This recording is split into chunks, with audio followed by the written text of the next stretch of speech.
Hello. Hello. Hi. Today we look at life at work. We talk about working conditions. And we meet this man. Bill McIntosh, the manager of an oil platform in the North Sea. What kind of work do you do?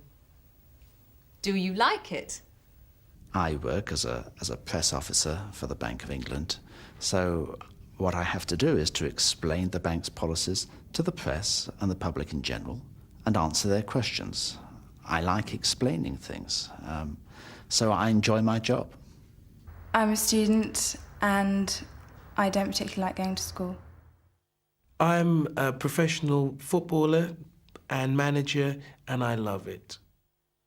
I'm a teacher and I like it because I find it very stimulating and I enjoy working with people, particularly young people. I'm an archaeologist. I enjoy my job. I enjoy the thrill of discovering things that have lain hidden for hundreds or thousands of years, and I enjoy trying to tell others about it as well. What was your first job, Kevin? Well, when I was a student, I worked in a hotel during the vacation. Why? Why? So that I could make some money. How much did you make? Not much. The wages were very low. I worked in a hotel so that I could make some money. But the wages were very low. Wages, or salary, or pay. That's the money you earn from your job.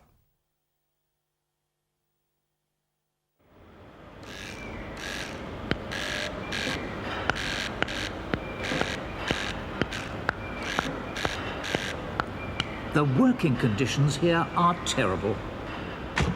Terrible. They're so bad that I intend to complain to the management. Excuse me. Really? Yes. I mean, the wages are awful. May I say something? Just a minute. We don't get any wages. Exactly. And we never get a break. We don't need a break. We're machines. We never get tired. We never go wrong. But I demand the right to have a break. Could you... Let me finish. As I was saying, I demand the right to have a break.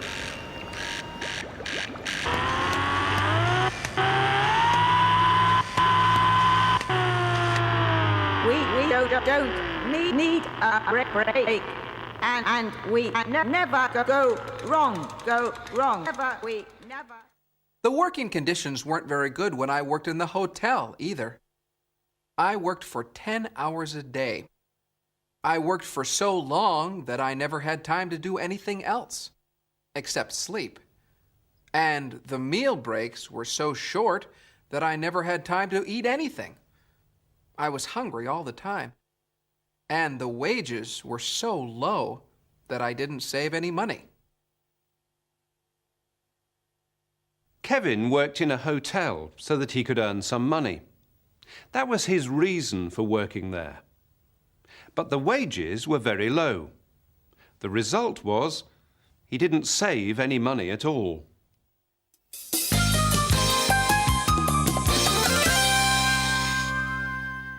Off the north coast of Scotland in the North Sea, there are oil platforms which work 24 hours a day, pumping oil and gas from under the sea.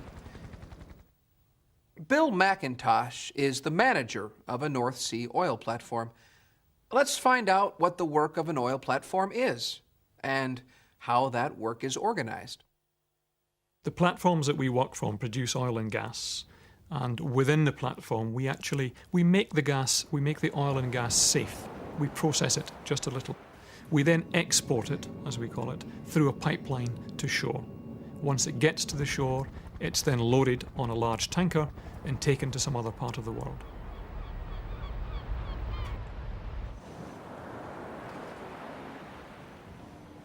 When we're working offshore, we work what we call a shift pattern, and we work 2 weeks offshore, and then we come home for 2 weeks onshore.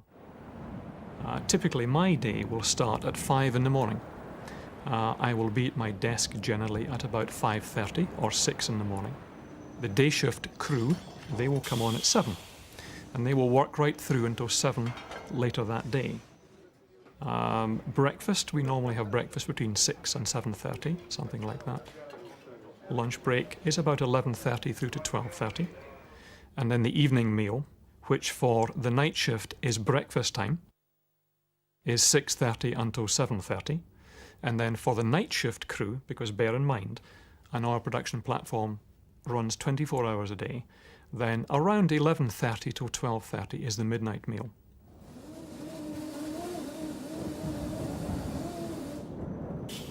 An oil production platform offshore is interesting because it's where you live as well as the place that you work.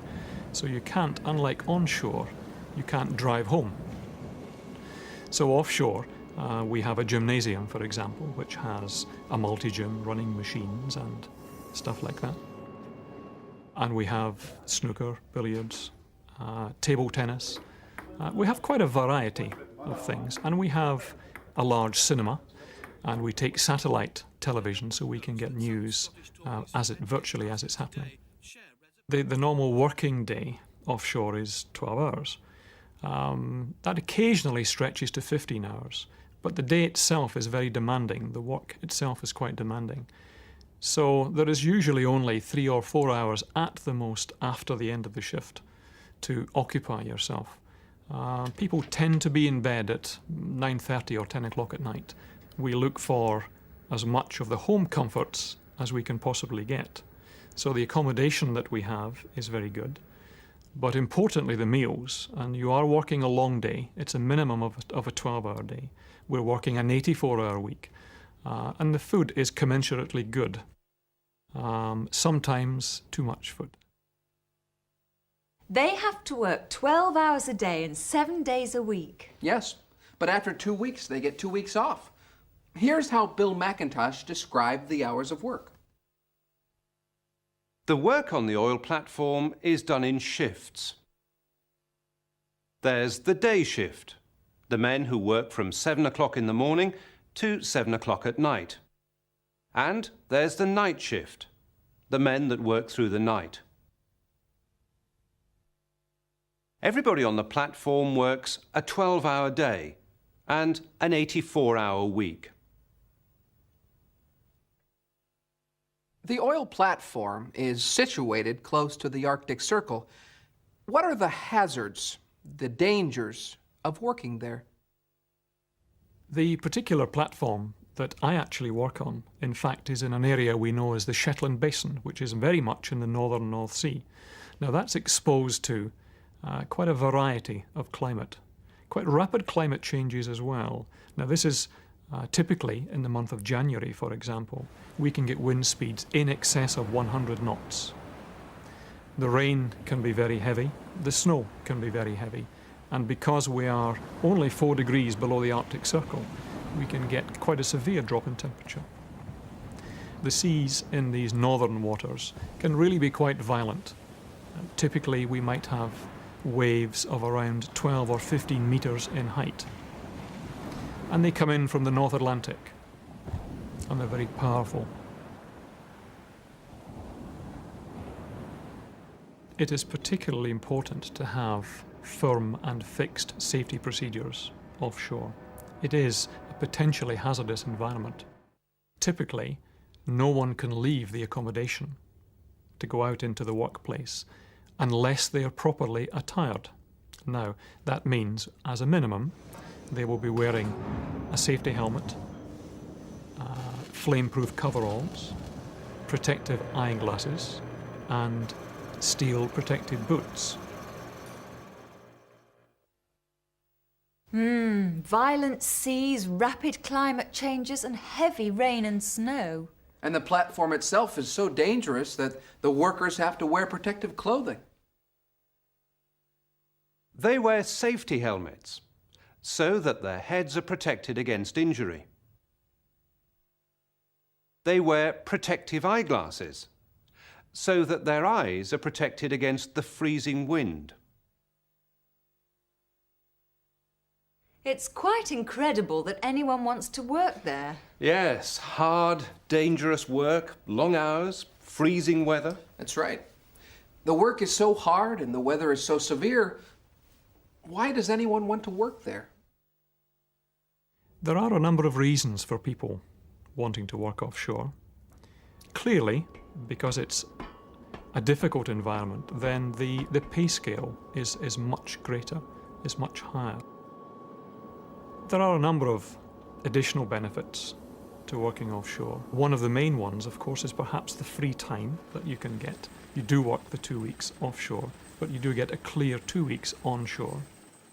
Now, in addition to that, because it is a relatively hazardous environment, working offshore, then there are other benefits, pension benefits, medical benefits, which are perhaps a little better than you might ordinarily expect to get onshore. So, now we know. As the work is so dangerous, there are a lot of special benefits. And the pay is good, and there's a lot of time off. I'm afraid it doesn't attract me. No? I could see myself on one of those platforms, drilling for oil, fighting against the wind and the sea. Goodbye. Goodbye. Bye. Man against nature, fighting the elements, the waves lapping up against my soul.